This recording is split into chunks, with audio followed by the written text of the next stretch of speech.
মাটির ঠিক 12,000 ফিট গভীরে অবস্থিত বিশাল বড় একটি গর্ত, যেটার নাম ছিল সুপার ডিপ। বিজ্ঞানীরা মূলত এই গর্ত খনন করে দেখতে চাইছিল যে মাটির নিচে আসলে কি রয়েছে। আর এই গর্তটি তারা খনন করছিল সমুদ্রের ঠিক মাঝখানে থাকে একটি দ্বীপের মধ্যে, যেখানে কখনোই কোনো মানুষ আসে না। এভাবেই বছরের পর বছর মাটি খনন করতে করতে যখন তারা অনেক গভীরে পৌঁছে যায়, তখনই যেন পৃথিবীর মধ্যে বিশাল এক বিপর্যয় নেমে আসে। মাটি ফেটে বেরিয়ে আসে ভয়ানক এক দানব, যেটা মুহূর্তের মধ্যেই ধ্বংস করতে থাকে মানুষকে। কিন্তু শেষ পর্যন্ত কি ঘটেছিল? মানুষ কি এই দানবের সঙ্গে সার্ভাইভ করে পৃথিবীতে টিকে থাকতে পেরেছিল? সেটাই আমরা দেখব আজকের এই মুভিটির গল্পে। তাহলে চলুন ঘুরে আসা যাক মাটির গভীরে অবস্থিত রহস্যময় এক গর্তের গল্প থেকে। তো গল্পটি শুরু হয় রাশিয়ার একটি শহরে, যেখানে আমরা একটি সায়েন্স ল্যাব দেখতে পাই। আর এই সায়েন্স ল্যাবের মধ্যে শিন নামক একজন পেশেন্ট বিছানায় ছটফট করছিল।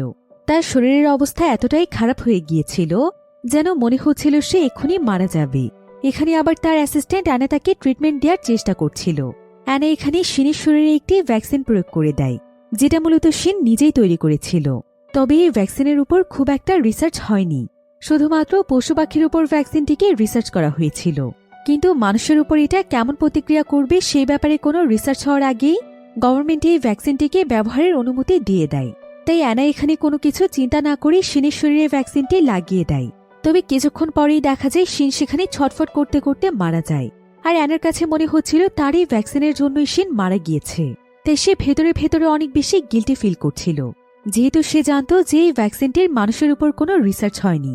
তারপরও তাড়াহুড়ো করে তার এটা ব্যবহার করা একদমই ঠিক হয়নি। এসব নিয়ে চিন্তা করতে করতে অ্যানা অনেক বেশি ডিপ্রেসড হয়ে যায়, কারণ সে আর রিসার্চ ল্যাবে কাজ করতে চাইছিল না। তার কাছে মনে হচ্ছিল যে তার জন্য একজন মানুষ মারা গিয়েছে। তাই সে যখন রিজাইন নেয়ার জন্য রেজিগনেশন লেটার জমা দেয়, তখন দেখা যায় একজন অফিসার তাকে অনেক বোঝানোর চেষ্টা করে। সে তাকে বোঝায় যে তার জন্য শিনের মৃত্যু হয়নি, বরং শিন কোনো ভাইরাসে ইনফেক্টেড হয়ে গিয়েছিল, তাই তার মৃত্যু হয়েছে। এজন্য অ্যানা যেন আজকের পর থেকে নিজেকে আর এসব ভেবে কষ্ট না দেয়। আর অ্যানার মতো একজন রিসার্চারের তাদের ল্যাবে অনেক বেশি প্রয়োজন। তাকে মানুষের জন্য আরও অনেক কাজ করতে হবে। এরপর দেখতে দেখতে প্রায় 1 বছর সময় পার হয়ে যায়। বর্তমানে আমরা অ্যানাকে দেখতে পাই।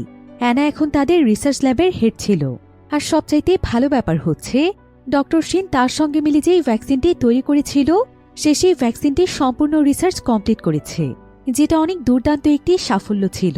এরপর দেখা যায় অ্যানা আজকে তার পরিবারের সঙ্গে একটি পার্টি করছিল, কারণ আজকে ছিল বছরের প্রথম দিন। কিন্তু ঠিক এমন সময় অ্যানার কাছে সেই অফিসারের ফোন আসে, যে কিনা তাকে রিজাইন দিতে মানা করেছিল।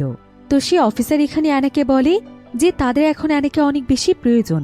অ্যানা তখন জানতে চায় যে কি হয়েছে, তাকে কি কাজ করতে হবে। অফিসার তখন তাকে বলে যে তাকে কোরা নামক একটি জায়গাতে যেতে হবে।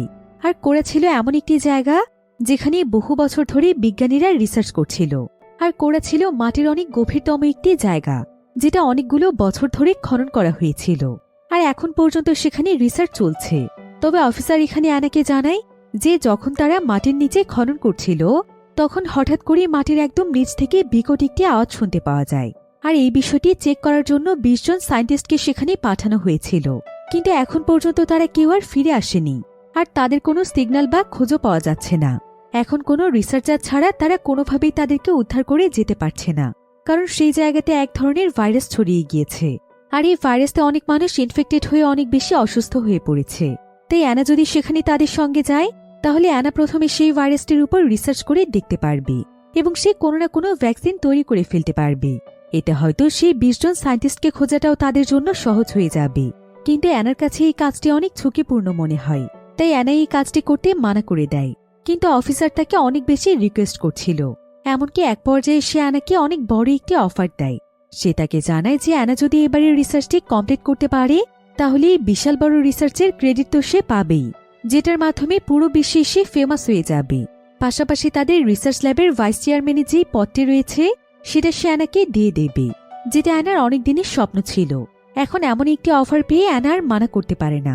সে তখন কোরা নামক সেই জায়গাটিতে যাওয়ার জন্য তৈরি হয়ে যায়।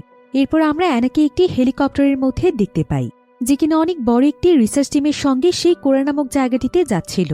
আর এই কোরা নামক জায়গাটি আসলে তাদের শহর থেকে অনেক দূরে ছিল। মূলত বিশাল এক সমুদ্র পাড়ি দিয়ে সেই জায়গাটিতে যেতে হয়। আর এটা ছিল এমন একটি জায়গা যে জায়গা সম্পর্কে খুবই কম সংখ্যক মানুষই জানত। কারণ এই জায়গাটিতে অনেক সিক্রেট কিছু রিসার্চ করা হতো। তো হেলিকপ্টারের প্রায় কয়েক ঘন্টা জার্নির পর তারা তাদের লোকেশনে পৌঁছে যায়, অর্থাৎ সেই কোরা নামক জায়গাটিতে পৌঁছয়।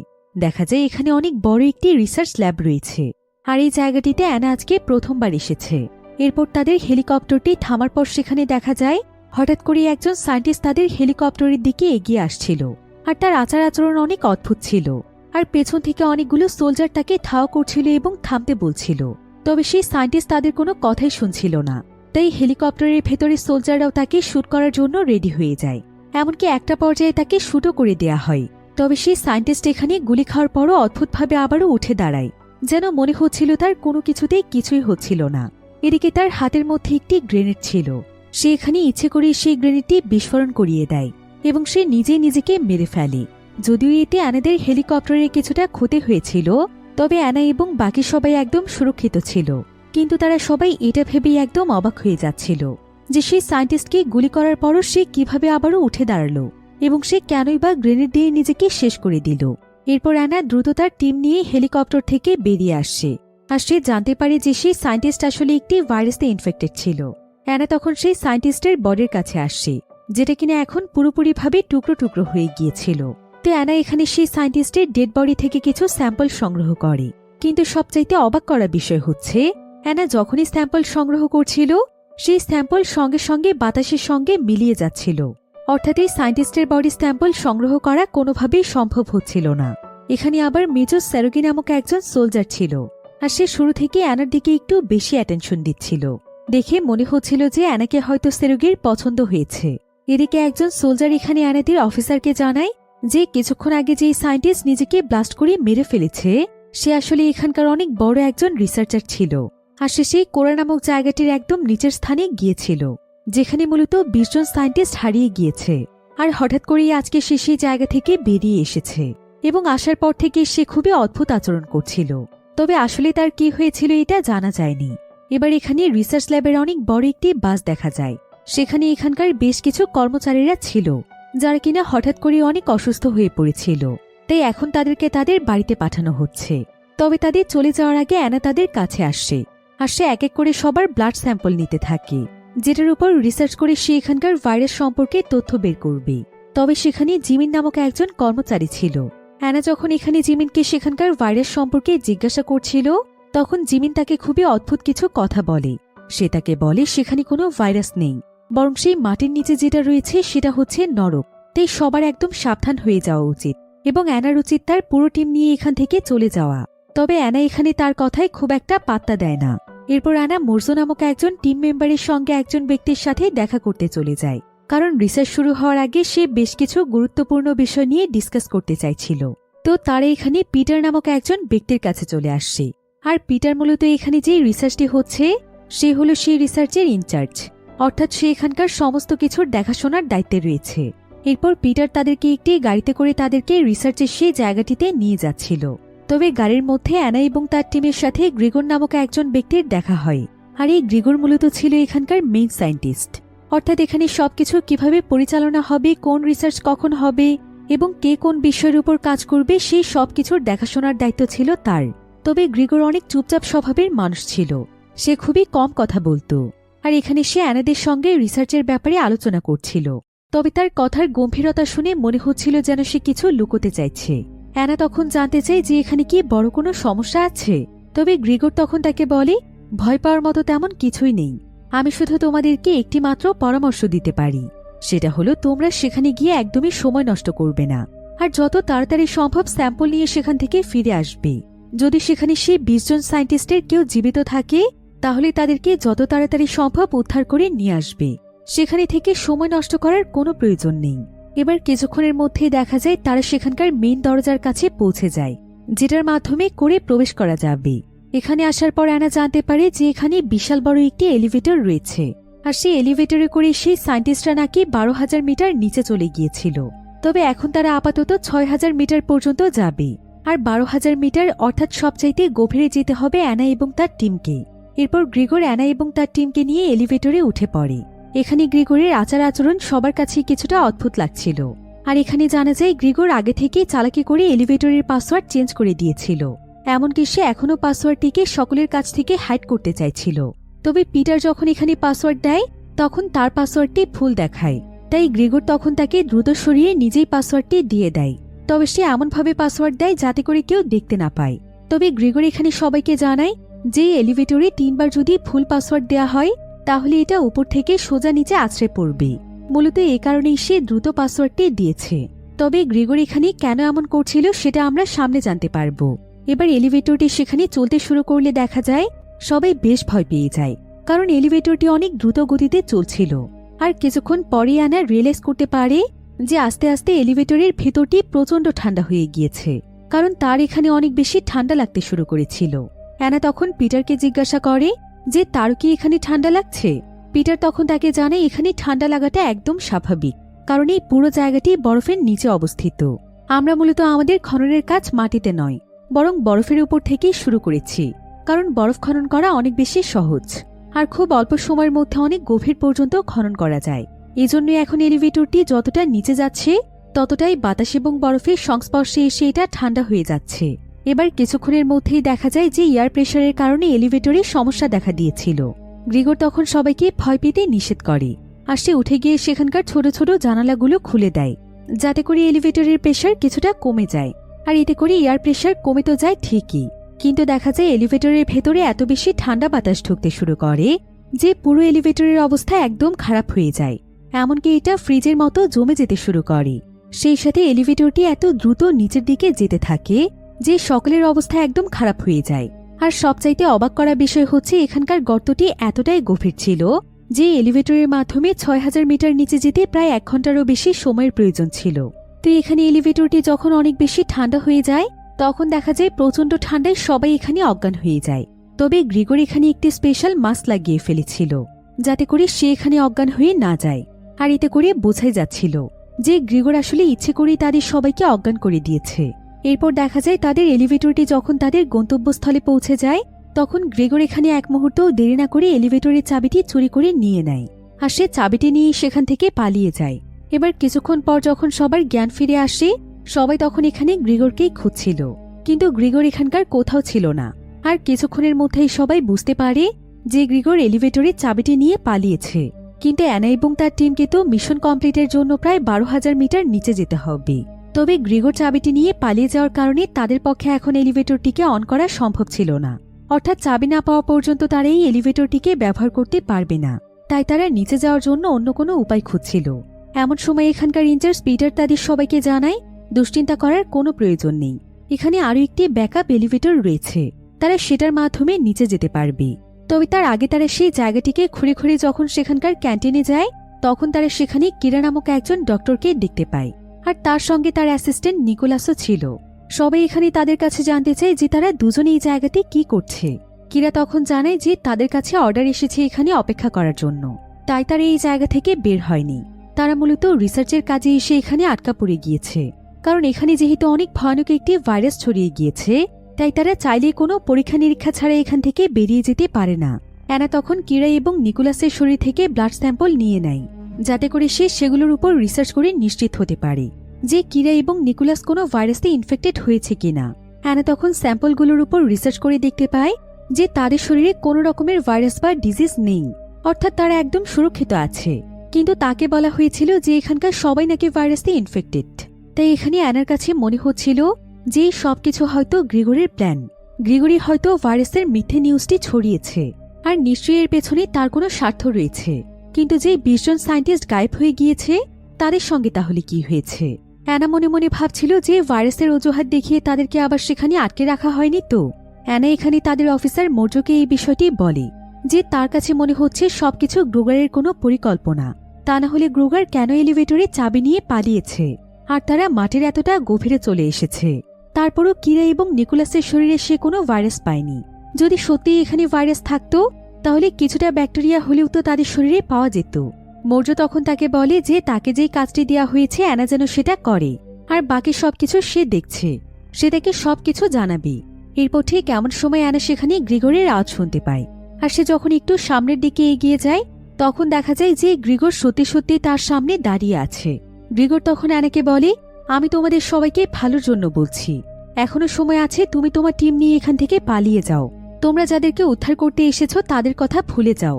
যারা কোরের একদম গভীরে চলে গিয়েছে তারা বেঁচে আছে কিনা তার কোনো গ্যারান্টি নেই। আর তুমিও যদি তোমার টিম নিয়ে সেখানে পৌঁছো তাহলে হতে পারে তোমরাও মারা যাবে। তাই এই সমস্ত রিসার্চ বন্ধ করে দিয়ে এখান থেকে পালিয়ে যাও, কারণ কোরের গভীরে পৌঁছলে মৃত্যু নিশ্চিত। কিন্তু অ্যানার কাছে মনে হচ্ছিল যে গ্রোগার হয়তো তাদের কাছে কিছু লুকোতে চাইছে।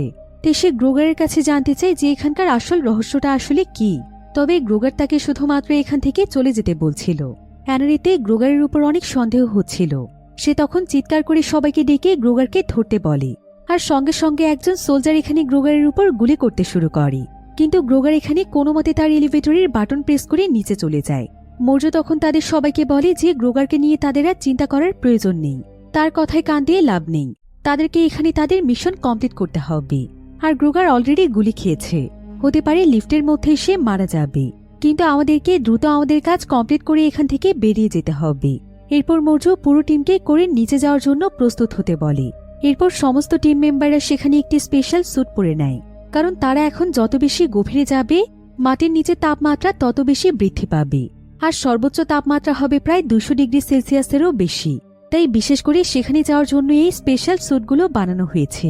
এবার তারা সবাই মিলে যখন দ্বিতীয় এলিভেটরটির দিকে যাচ্ছিল, ঠিক তখনই তারা সামনে থেকে একটি অদ্ভুত আওয়াজ শুনতে পায়। আর তাদের কাছে মনে হয় যে তাদের দিকে কেউ আসছে। এরপর কিছুক্ষণের মধ্যেই দেখা যায় যে 20 জন সায়েন্টিস্ট নিখোঁজ হয়ে গিয়েছিল তাদের মধ্যে একজন সায়েন্টিস্ট ফিরে এসেছে। তবে সে এখানে কিছুটা অদ্ভুত আচরণ করছিল। তাকে দেখে বোঝাই যাচ্ছিল যে তার শরীরের কন্ডিশন খুব একটা ভালো নয়। এরপর সবাই মিলে তাকে রেস্কিউ করে তাকে ট্রিটমেন্টের জন্য একটি রুমে নিয়ে যায়। আর এখানে যেই পিটার নামক ইনচার্জ ছিল সে মূলত এই সায়েন্টিস্টকে চিনত। পিটার তখন সবাইকে জানায় যে তার নাম হচ্ছে এমিলি, আর সে সায়েন্স ল্যাবরেটরি ল্যাবের হেড।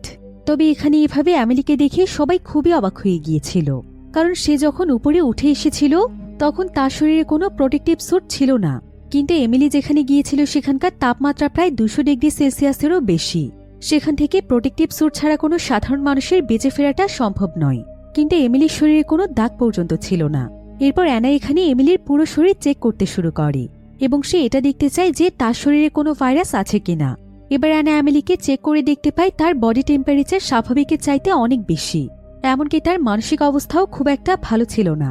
এরপর অ্যানা যখন এমিলির জামা খুলে চেক করতে যায় তখন সে একদম আটকে ওঠে, কারণ সে দেখতে পায় এমিলির পুরো শরীরে কিছু একটা হয়ে গিয়েছে। তার পুরো শরীর একদম গাছের শেকড়ের মতো লাগছিল এবং মনে হচ্ছিল যে তার শরীরের মধ্যে পচন ধরেছে। তবে তার চাইতেও অদ্ভুত ব্যাপার হচ্ছে যে এমিলি এখানে তার শরীরে কোনো ব্যথাই অনুভব করছিল না।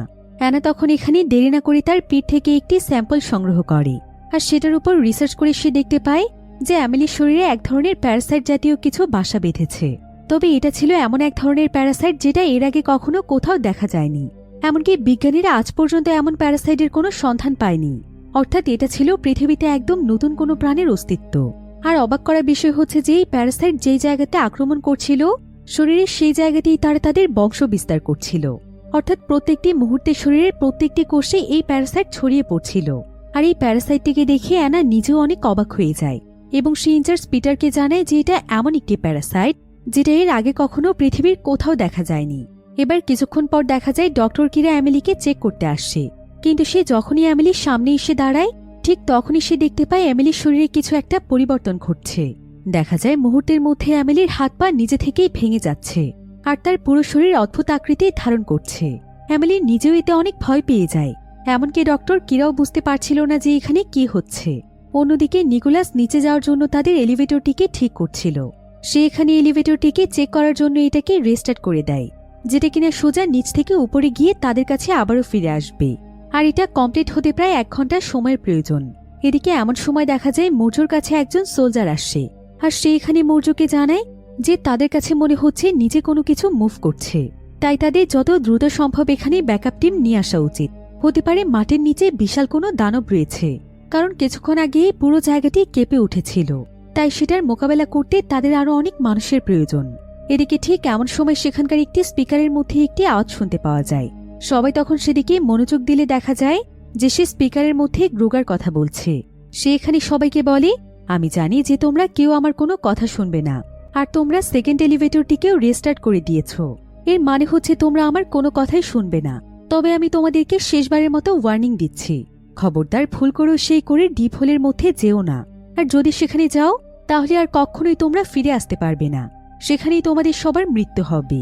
তাই যারা অলরেডি মারা গিয়েছে তাদের খোঁজে নিজেদের জীবন শেষ করে দিও না।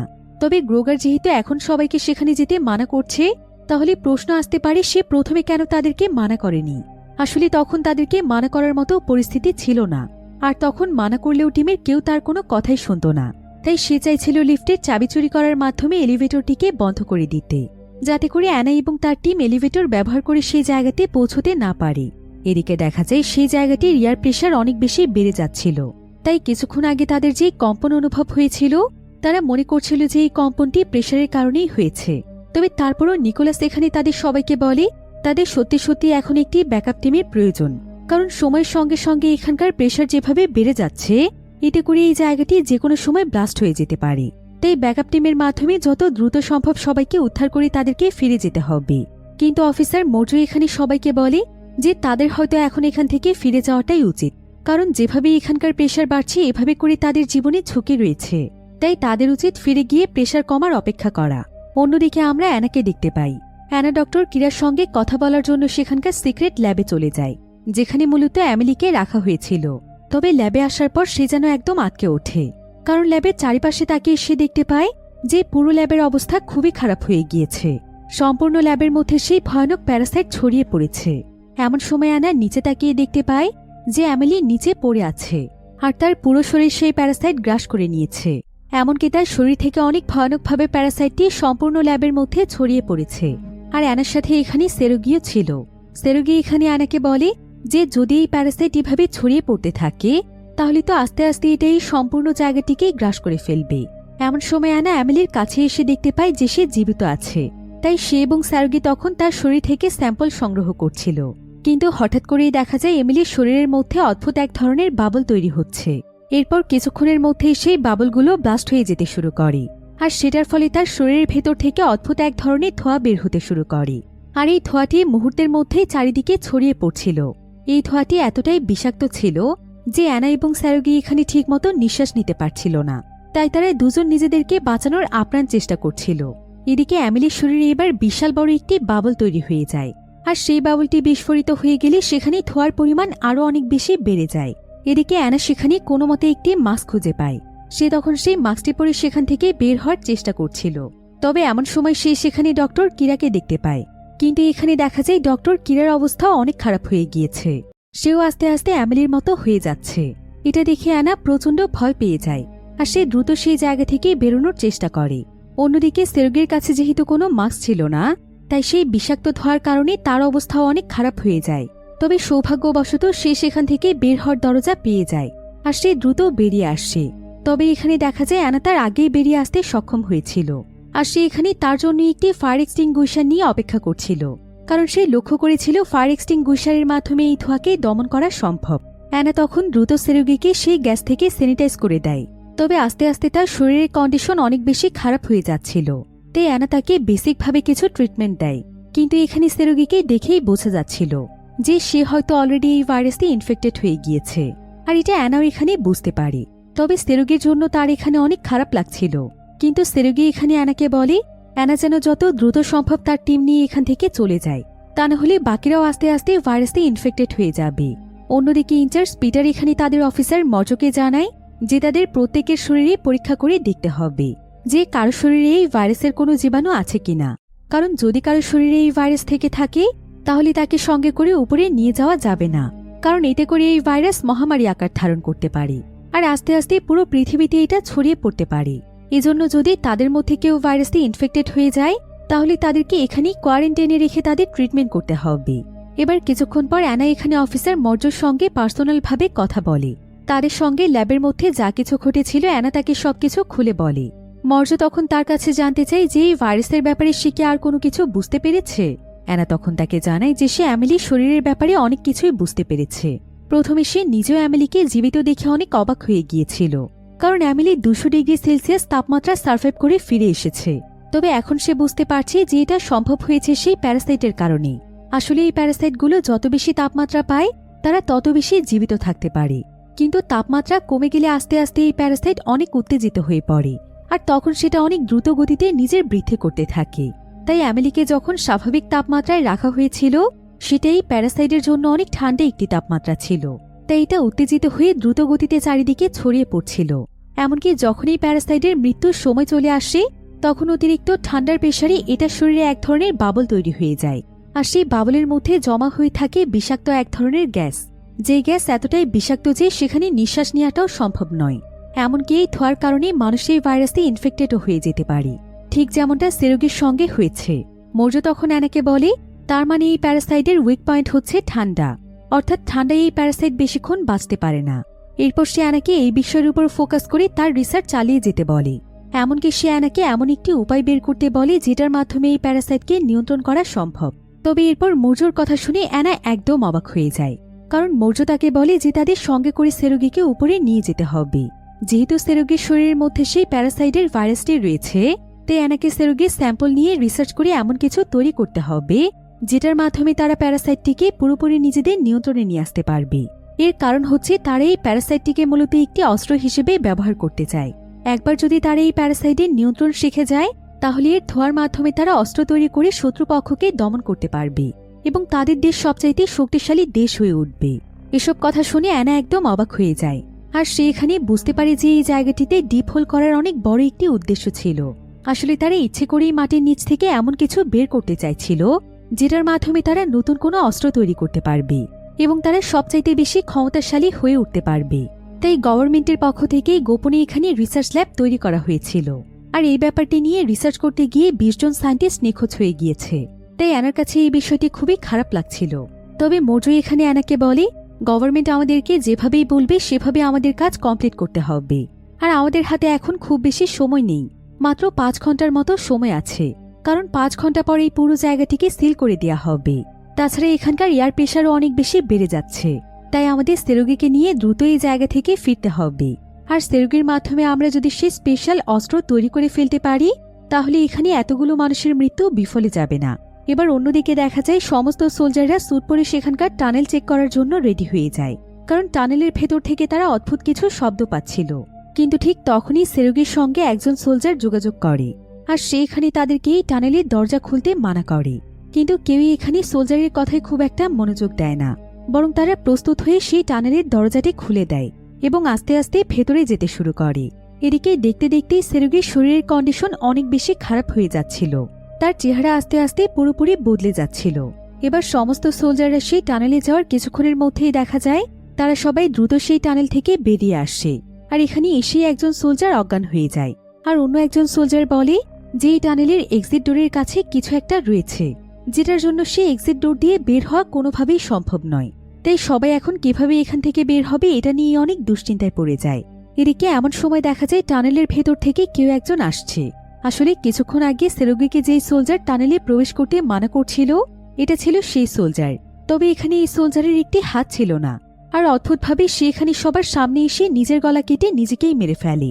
এটা দেখে অ্যানা সহ বাকি সবাই অনেক ভয় পেয়ে যায়, আর তারা সঙ্গে সঙ্গে সেই টানেলের দরজা বন্ধ করে দেয়।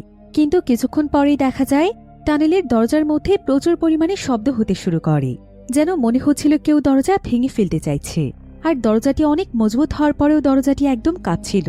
এটা দেখে সবাই বুঝতে পারে যে দরজার পেছনে অনেক শক্তিশালী কিছু একটা রয়েছে। এরপর সবাই তখন তাদের আগের সেই লিফটের কাছে চলে আসে, যেটা চাবি মূলত চুরি করে নিয়ে গিয়েছিল গ্রোগার। আর তাদের সেকেন্ড লিফটে ছিল তাদের টানেলের পেছনে।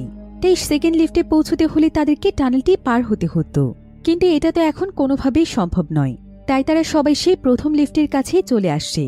তবে নিকোলাস জানায় যে তাদের পক্ষে এই লিফটটিকে চালানো সম্ভব নয়, কারণ তাদের কাছে এই লিফটের কোনো চাবি নেই, এমনকি লিফটের এক্সেস সম্পর্কেও তাদের কোনো আইডিয়া নেই।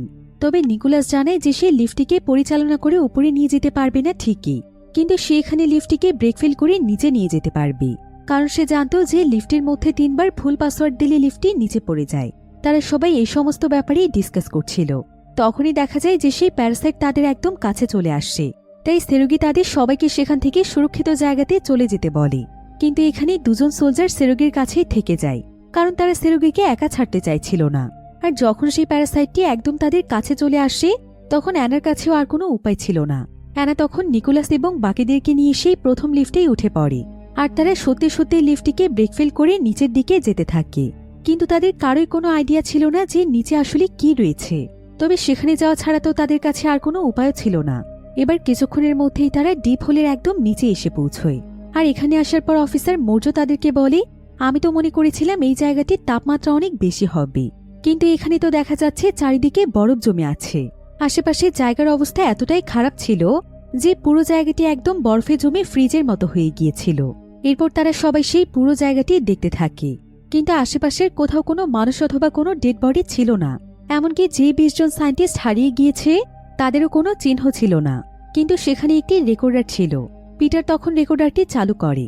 দেখা যায় এখানে গ্রোগারের একটি ভয়েস রেকর্ড করা আছে, যেখানে গ্রোগার বলতে থাকে, ডিপ হোলকে আমি সবসময় রক্ষা করতে চাইতাম এবং এই ডিপ হোলের পেছনে আমি আমার পুরোটা জীবন ব্যয় করেছি।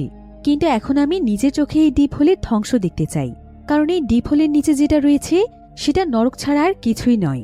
ডিপ হোলের নিচে যে প্যারাসাইটের উৎপত্তি হয়েছে সেটা যদি একবার পৃথিবীর সার্ফেসে চলে যেতে পারে তাহলে পুরো পৃথিবীর মানুষ একদম ধ্বংস হয়ে যাবে।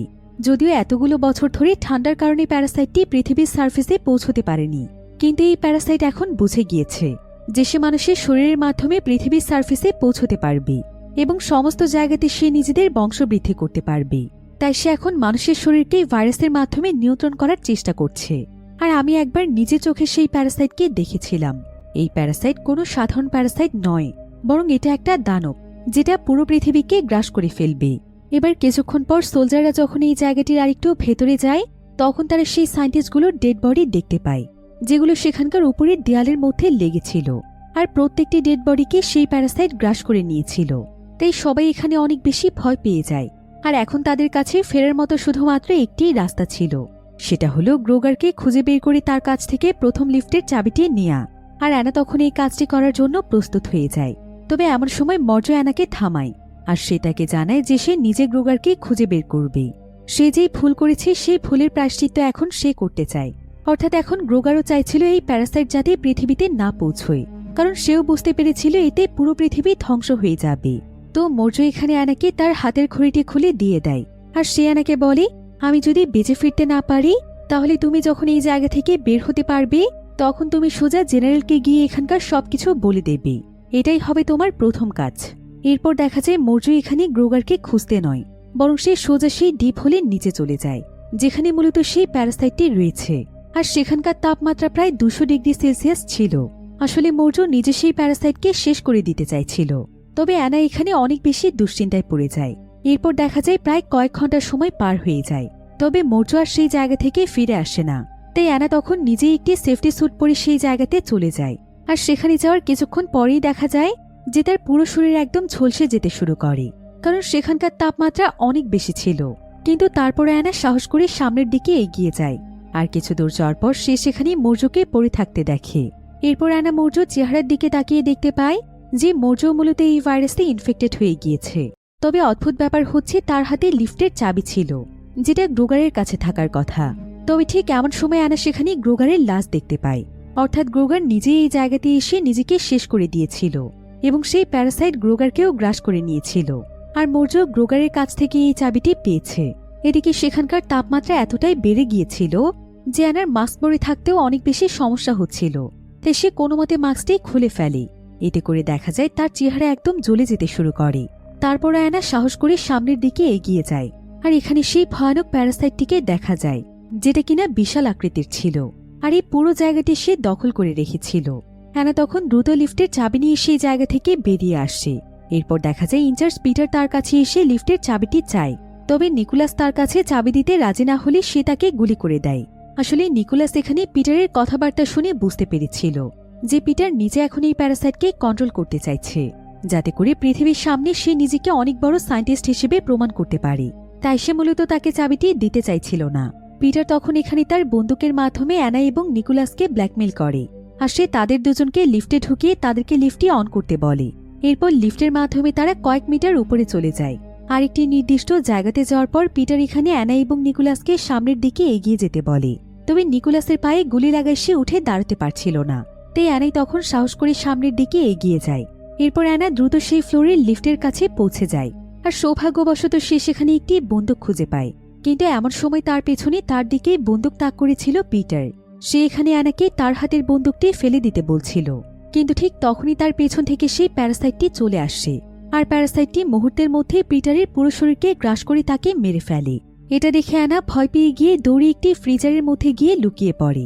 তবে এই ফ্রিজারটি এখন বন্ধ অবস্থায় ছিল। এমন সময় অ্যানা সেখানে একটি পানির বালতি দেখতে পায়, আর সে যখনই সেই পানি স্পর্শ করে তখন দেখা যায় পানিটি একদম বরফের মতো ঠান্ডা ছিল। আর অ্যানার পুরো শরীর যেহেতু তাপমাত্রার কারণে একদম ঝলসে গিয়েছিল, তাই অ্যানা এই পানিটি তার শরীরে ঢেলে তার শরীরে জ্বালাপোড়া কমাতে চাইছিল। এজন্য অ্যানা তার মুখের মধ্যে একটি ছুরি দিয়ে তার উপরে পানি ঠেলে দেয়, যাতে করে তার মুখ দিয়ে কোনো শব্দ না হয়, আর সেই প্যারাসাইট সেটা শুনতে না পায়। এবার সেখানেই প্রায় কয়েক ঘন্টা সময় পার হয়ে যায়। অ্যানা যখন আশেপাশের কোনো শব্দ শুনতে পাচ্ছিল না, তখন সে সেখান থেকে বেরিয়ে আসে আর দেখতে পায় যে সেই প্যারাসাইটটি চলে গিয়েছে। এমন সময় অ্যানা সেখানে পিটারের লাশ দেখতে পায়, যার কাছে লিফটের চাবি ছিল। অ্যানা তখন পিটারের কাছ থেকে চাবিটি নিয়ে নেয়। এরপর অ্যানা দৌড়ে কিছুটা সামনে গেলে সে সেখানে নিকোলাসকে দেখতে পায়, আর সে নিকোলাসকে নিয়ে তখন লিফটের দিকে যেতে শুরু করে। কিন্তু ঠিক তখনই সেখানে সেই ক্রিয়েচার দেয়াল ভেঙে তাদের উপর হামলা করে দেয়। অ্যানা তখন দ্রুত নিকোলাসকে লিফটের চাবিটি দিয়ে লিফটটিকে অন করে ফেলতে বলে, আর সে সেই ক্রিয়েচারটিকে নিজের দিকে আকৃষ্ট করে অন্য একটি রাস্তা দিয়ে লিফটে উঠে পড়ে। এরপর তারা দ্রুত লিফটের মাধ্যমে উপরের দিকে যেতে শুরু করে। কিন্তু ঠিক এমন সময় তারা সেখানে একটি আওয়াজ শুনতে পায়, আর সামনে তাকিয়ে দেখতে পায় যে সেখানে সেরোগি রয়েছে। তবে সেরোগি এখানে অনেক ভয়ানক রূপে ছিল। সেই প্যারাসাইট তাকে ইনফেক্টেড করে একদম একটি দানবে পরিণত করে দিয়েছিল, কিন্তু এখনও তার মস্তিষ্ক স্বাভাবিকভাবেই কাজ করছিল। তাই সেরোগি তখন অ্যানাকে বলে যে এই লিফট নিয়ে তাদের উপরে যাওয়াটা একদম ঠিক হবে না, কারণ এতে করে এই প্যারাসাইট সার্ফেসে পৌঁছে যাবে। তাই অ্যানার এখন সেটাই সিদ্ধান্ত নেওয়া উচিত যেটা তার কাছে ভালো মনে হয়। অ্যানা তখন পৃথিবীর কথা চিন্তা করে লিফটটিকে থামিয়ে দেয়। তবে নিকোলাস তাকে এমনটা করতে বাধা দেয়। সে তাকে বলে যে সে এখানে থেকে মরতে চায় না, সে সার্ফেসে যাওয়ার পর নিজেকে কোনো না কোনো জায়গাতে নিয়ে গিয়ে সুরক্ষিত রাখতে পারবে, আর পরবর্তীতে এই প্যারাসাইটের কি করা যাবে সেটা তারা পরবর্তীতে দেখবে। কিন্তু অ্যানা তাকে বলে যদি এখানে তার মৃত্যুও হয়ে যায় তাও সেই লিফট নিয়ে উপরে যাবে না, আর এই প্যারাসাইটকে পৃথিবীতে ছড়িয়ে পড়তে দেবে না। এতে করে নিকোলাস ক্ষিপ্ত হয়ে গিয়ে অ্যানাকে সেখানে মারতে শুরু করে। তবে সেরোগি এতে প্রচণ্ড রেগে যায়, আর সে নিজেই এখানে নিকোলাসকে শেষ করে দেয়। এবার এখানে দেখা যায় অ্যানাও সেই ভাইরাসে ইনফেক্টেড হয়ে গিয়েছে। এরপর অ্যানা দ্রুত তাদের লিফটটিকে আবারও নিচের দিকে নিয়ে যেতে শুরু করে। কিন্তু এখানে দেখা যায় লিফটটি এখানে ম্যানুয়ালি কন্ট্রোল হয়ে যায়, আর এটা নিজে থেকেই উপরের দিকে যেতে শুরু করে। অ্যানা তখন দ্রুত সেখানে ভুল পাসওয়ার্ড দিতে শুরু করে, যাতে করে লিফটটি নিজে থেকেই উপর থেকে নিচে পড়ে যায়। কিন্তু দ্বিতীয়বার পাসওয়ার্ড দেওয়ার কিছুক্ষণের মধ্যেই দেখা যায় লিফটটি উপরে পৌঁছে গিয়েছে, আর সেখানকার দরজার সামনে দুজন সোলজার দাঁড়িয়ে আছে, আর তারা এখানে দ্রুত অ্যানাকে উদ্ধার করে ফেলে। তবে অ্যানা কোনো মতে সেখানে ভুল পাসওয়ার্ড দিয়ে দেয়, ফলে লিফটটি তখন অনেক দ্রুত গতিতে সেই প্যারাসাইটকে নিয়ে নিচে পড়ে যায়। আর সোলজাররা এখানে জোর করে অ্যানাকে উদ্ধার করে বাইরে নিয়ে যাচ্ছিল। তারা তাকে একটি গাড়িতে বসিয়ে দেয়। তবে অ্যানা জানত যে এখানকার কেউই সেই প্যারাসাইট সম্পর্কে জানে না, তাই সে তখন দ্রুত একজন সোলজারের কাছ থেকে একটি গ্রেনেড ছিনিয়ে নেয়, আর সে সবাইকে ব্ল্যাকমেল করে কোনো মতে গাড়ি থেকে নেমে যায়। এরপর সে সামনে তাকিয়ে দেখতে পায় যে সেখানে শত শত মানুষ তার জন্য অপেক্ষা করছে। সবাই মূলত তাদের রিসার্চের আপডেটের ব্যাপারে জানতে চাইছিল। কিন্তু অ্যানা নিজে যেহেতু এখন সেই ভাইরাসে ইনফেক্টেড ছিল, তাই সে কোনোভাবেই এখানে আর থাকতে চাইছিল না। আর অ্যানার এমন আচরণ দেখে সোলজাররা এখানে একটি ইঞ্জেকশন দিয়ে তাকে অজ্ঞান করতেই যাচ্ছিল। কিন্তু ঠিক তখনই অ্যানা তার হাতে থাকা গ্রেনেডের পিনটি খুলে ফেলে, আর সঙ্গে সঙ্গে গ্রেনেডটি ব্লাস্ট হয়ে অ্যানা সেখানে মারা যায়। অ্যানা এখানে পৃথিবীকে সেই প্যারাসাইটের হাত থেকে বাঁচানোর জন্য নিজের জীবন দিয়ে দেয়। এমনকি তার সঙ্গে রিসার্চের উদ্দেশ্যে যারা যারা গিয়েছিল তারা সবাই সেই ডিপ হোলের মধ্যেই মারা যায়। তবে ফাইনালি অ্যানার স্যাক্রিফাইসের কারণে সেই প্যারাসাইট আর পৃথিবীতে আসতে পারে না। আর এমনই একটি থ্রিলিং এন্ডিংয়ের মাধ্যমে গল্পটি এখানেই শেষ হয়ে যায়।